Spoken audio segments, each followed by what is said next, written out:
Ассалаумағалейкум достар. Бүгін біз мына Рубик текшесін 3-3-ті тағы да құрастырып көреміз. Яғни оңай әдісін сіздерге көрсеткім келіп отыр.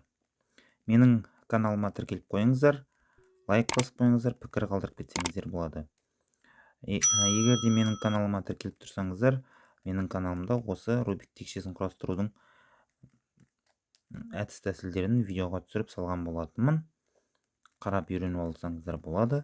Бірақ та тағы да сол пысықтағым келіп отыр. Осы 3-3-ті. Менің видеоларымда Фридрих әдісімен түсіндірген болатынмын. Және қосымша сабақта бар. Енді тағы да қосымша осы тағы да сабақ ретінде салғым келіп отыр. Енді мына 3-3-ті барлығын айтпай ақ қойын. Бірінші бұза қойайық. Сосын құрастырып бастаймыз. Жалпы Рубик текшесі бұрыш, қабырға, орталықтардан тұрады және 6 түстен тұрады.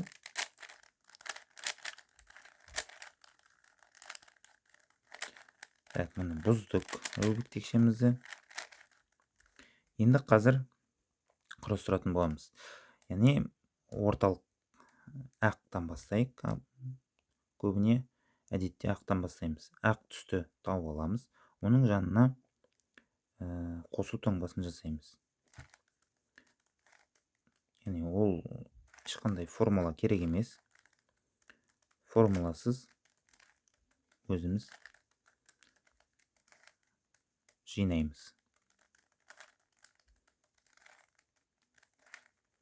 Міне, ақ түстен қосу таңбасын жасадық. Енді немесе біздер мына сары түстің жанына жинауға да болады. Осылай етіп. Бұл әдіс ромашка деп аталады. Міне осылай етіп жинауға болады. Сосын орталықтармен сәйкестендіруіміз керек. Мысалға, міне қызғылт сары түсті таптық. Міне жерде міне. Сосын оны өзінің орнына апарып қоямыз. Міне ақ түстің қасына. Келесі көк түсті. Міне таптық және оны да өзінің орнына апарып қоямыз. Жасыл түсті таптық, оны да өзінің орнына апарып қоямыз. Қызыл түсті табылды, өзінің орнына қойдық. Міне қосу таңбамыз жиналды және орталықтармен сәйкес келді. Енді келесі біздер мына бұрыштарды өзінің орындарына қойымыз керек. Бұрыштарды өзінің орнына қою үшін біз пиф-паф әдісін қолданамыз. Ол пиф-паф әдісін мен бөлек видеоға түсірген болатын, содан қарап алсаңыздар болады. 4 қадамнан тұрады, қазір көрсетемін. Енді қызыл, мысалы мына жерде көк және ақ түсті бұрышты тауып алайық жоғарыдан. Бұрамыз. Ол түсіміз жоқ болды. Яғни жоқ болса, ол төменде тұр деген сөз мына жерлерде. Жақсы, басқа түсті қарайық. Ақ, көк және қызғылт сары. Міне ақ, мына жақта ақ, көк, қызғылт сары. Яғни мына бұрыш мына жерге түсу керек екен. Енді мына жақта оң жағымыз сол, жоғары, асты, мынау фронт алды, мынау арты. Мына бұрышымыздың ақ түсін анықтаймыз. Ақ түсі егер өзімізге қарап тұрса, яғни фронтта тұрса, онда пиф-паф әдісін 5 рет орындаймыз. Яғни ол былай. Оң, жоғары, оң кері, жоғары кері. 4 қадам жасадық, 1 рет орындадық пиф-паф. 2 рет орындадық. Оң, жоғары, оң кері, жоғары кері. 3 рет орындадық. 4 рет. 5 рет орындадық. Яғни мына бұрышымыз өзінің орнына келді. Келесі міне қызғылт сары, жасыл, ақ. Яғни мына жерге келеді. Енді анықтаймыз тағы да ақ түсімізді. Ақ түсіміз жоғарыда тұр, онда пиф-паф әдісін 3 рет орындаймыз. Оң, жоғары, оң кері, жоғары кері. 1 рет. 2 рет. 3 рет орындадық, өзінің орнына келді. Келесі көк қызыл. Оның орны мына жер. Міне ақ түсі өзімізге қарап тұр, яғни 5 рет орындаймыз. 1, 2, 3, 4, 5. Шатысып кеттік пе? Шатысып кеткенбіз. Міне өзінің орнына қойдық. Енді келесі мына бұрышты төменге тұрып қалған екен, оны жоғарға шығарып жібереміз. Пиф-паф арқылы шығардық. Және оны өзінің орнына қою керек. Яғни ақ түсіміз жоғарыда тұрса 3 рет, алдында тұрса 5 рет, ал оң жағында тұрса, мына жағында 1 рет орындаймыз. Оң, жоғары, оң кері, жоғары кері. Міне өзінің орнына келді. Бұл этап аяқталды. Келесі біз қабырғаларды өзінің орнына қойып шығуымыз керек. Ол үшін жоғарыдан, мына жоғарғы қатардан сары түсі жоқ қабырғаны іздейміз. Мысалға көк пен қызыл бар екен. Және өзімізге қарап тұрған бағыттың түсін анықтаймыз. Көк түс, яғни көк түстің қасына апарып қоюымыз керек. Мысалы міне көк. Енді бұл қай бағытқа түседі? Қызыл жағы, яғни мына жаққа түседі. Яғни мына қабырға мына жерге түсу керек. Яғни біздер мынандай формуланы орындаймыз. Жоғарыдан бастаймыз. Жоғары, оң, жоғары кері, оң кері. Яғни бұл формуламен біздер мына төменде тұрған бұрышты жоғарыға шығарып аламыз. Яғни мына қабырғаның қатарына алып келеміз. Міне алып келдік. Сосын ақ түсімізді өзімізге қаратамыз. Міне ары қарай жаңағы формуланы тек сол бағытта орындаймыз. Жоғары, кері, сол, кері, жоғары, сол. Міне көк қызыл қабырғамыз мына жерде тұрды, өзінің орнына түсті. Дәл солай қалған қабырғаларды іздейміз. Міне қызғылт сары мен көк, яғни ол мына жаққа түседі. Дәл сол жаңағыдай орындаймыз. Ақ түсті өзімізге қаратамыз. Орнына қойдық. Келесі міне жасыл және қызыл. Яғни енді ол мына жерге түседі. Егер мына жаққа түссе, біздер сол жақтағы формуладан бастаймыз. Жоғары кері, сол кері, жоғары, сол. Ақ түсін өзімізге қаратамыз. Яғни орысша перехват дейді. Ақ түсімізді өзімізге қаратып, оң жақтағы формуланы жасаймыз. Жоғары, оң, жоғары кері, оң кері. Міне өзінің орнына келді. Міне түгелдей екінші қатарды біз құрап болдық. Енді біз жоғарыдан қосу таңбасын жасауымыз керек. Яғни мен осы видеоларымда Фридрих әдісі арқылы қойған болатынбыз. Қазір бірінші осы этапты өтіп аламыз, содан кейін ары қарай айтамын.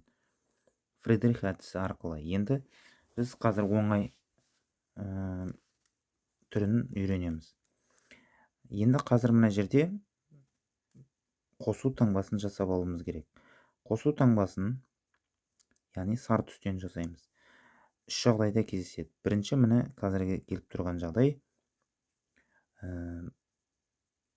галочка деп аталады. Галочка. Сосын екінші жағдай палочка. Былайынан міне таяқша.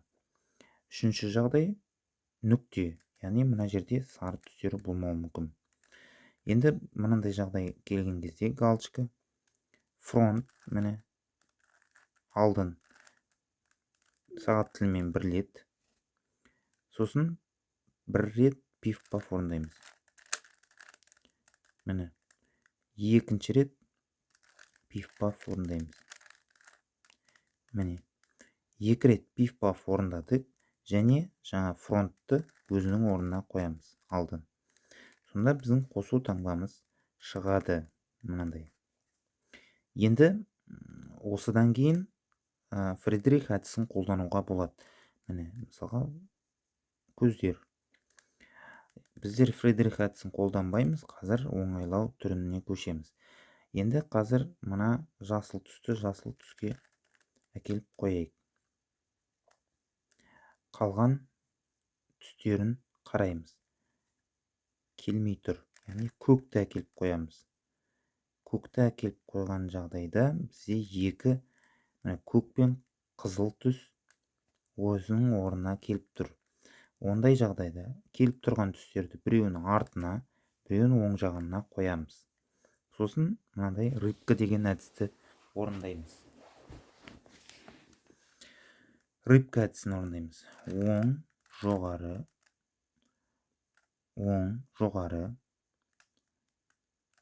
оң кері, жоғары, оң, жоғары. Екі рет, оң, кері қарай жүреміз. Енді жаңағы түстерді өздерінің орнына қойып көреміз. Жасылды жасылға, қызылды қызылға. Міне барлық түстері келді. Яғни рыбка әдісімен өзінің орнына қойдық. Бұл екі жағдайда орындалады.